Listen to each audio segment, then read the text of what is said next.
The new toy has arrived. Right, let's just take it out of the box and see what we actually get. It just slides out. It's a nice little presentation box actually. Obviously when you open it up, we have the couple of mounts, the clip, that looks like a new remote. That looks like they slimmed that down from the one on the Ghost S. And on the other side, this is probably the manual, I would think. Yeah, Ghost Quick Guide. We'll have a little look through that in a little bit. And there she is, the actual camera. It looks very small actually, a lot smaller than the Ghost S, that is a fact. I would say that's about Stealth 2 size. But we'll have a little look at it in a little while. I'll just go through the accessory side first. So the accessories you get with it. That's the curved mount. That'll go on your helmet or a mudguard or any curved surface that you want to mount the camera on. This will be the flat one then. Yeah, that one's just flat. And obviously that again will just sit on any flat surface that you require the camera to sit on. The clip. You actually screw that to the underneath of the camera itself, and then that just slides in and slots into any mount wherever you've situated on your bike, your helmet or wherever, and then it has the quick release. You just squeeze those together, pull it out, and you've got your camera back. So they're the two mounts and the clip. This is the remote. We'll have a little look at that in a minute. But underneath we've got the cables. I'll just take these out and we'll have a little look at them. Oh, this is the mini USB lead.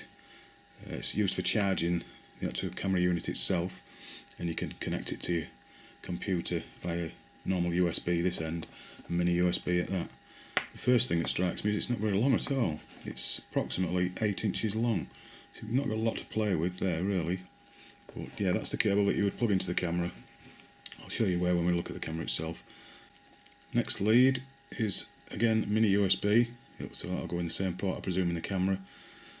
As this camera, the Ghost 4K, doesn't have the 3.5 microphone jack in it, so this is the adapter. You plug your microphone, your existing microphone that everybody has for Drift Coast S and Stealth, and then it'll just adapt into the mini USB with that. Again, not very long, but that's going to be rattling about the side of your helmet, I would have thought. So that's the two leads that come with it. This is the remote control. First thoughts on this, the actual strap doesn't look that long. Ideal if it's just going around your wrist, but if you've got your jacket and your gloves on and you're going around a gloved hand, I think you're going to struggle to fix it, but we'll see. Again, it's been modified and it's a lot smaller than the one that you get with the Ghost S. I'll just take the unit out of the strap. Just bear with me. It's here. Very small, but there's no port to charge it. So I'm thinking, how do you charge this up? And then when you turn it upside down, this is actually powered by something like a watch battery, I presume. Then you'll undo that and put it in. So how long that'll last, the life of the battery, I have no idea. But so I suppose you could just store that somewhere and just have it handheld if you wanted to. Take it out of the strap. But yeah, the camera itself. This is looking on the side of the module. You see the little line going around here. That's where you'll unclip it. I believe you'll be able to do something. I've not tried unclipping it. I daren't at the minute. But yeah, that's the side. These are the extras that I was talking about with the modules. There's the LCD screen, the 800mA and the 500mA batteries, and the 4G module. They'll all just unclip. The 500 will unclip from the side of the camera, and these extras will just clip on. How much they're going to be and when their availability, I do not know at this moment. The top, where all your operational buttons are, and also has your little indicator on the front there, the white diamond that flashes when you record, as in all drift cameras. Underneath, that's where the the clip will screw to, and it'll fix. You can move it up and down and around, obviously on the serrations there to where you want it. And underneath, where the two circles are with dots in, they're microphones. And then the two covers, I'll just uncover them. There's your slot for your mini USB to go. And there's the slot where you actually insert your micro SD card. Screen on the back showing all details of all your settings. Very small actually, it's about 15mm square. It does light up if you press the button, but that's probably too bright for the video. And there's the front of the camera with the rotating lens that Drift is famous for. If that was mounted in that position, the arrow's pointing up, you'll get a perfect picture. If you turn it this way, turn the arrow up, that's now pointing upwards, you'll get a perfect picture.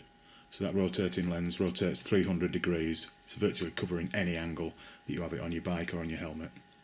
Fantastic bit of kit that. What I'm going to do now, I'm just going to put my Stealth 2 next to it just to show you how little difference there is in size. Near enough the same size. If I just stand it up and stand the Stealth up, it's slightly thicker. But that's to just give you a comparison on the size. These are all the different settings that you can have with it. If you want to just pause the video and read through them all, I'll just video it just for a couple of seconds. I'm moving across to the other page. More there if you want to pause that so you can read it all properly. And here, specifications. Again, if you want to pause the video and just read through all that lot, do so at your leisure. Right, just an update guys on this remote control and the strap that I thought wasn't long enough. And even if I do it at this smallest point here, the thinnest part of my glove, if I turn it over,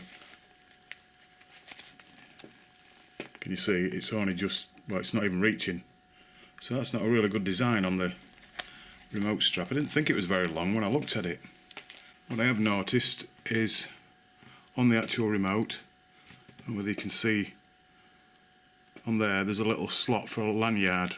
So maybe the way to go is disregard the strap, put a lanyard on there and fix it to your handlebar or somewhere on your bike where you can just have it hanging. You can just lift it up and just press it as and when you require it. But not very good design that strap, just nowhere near long enough at all.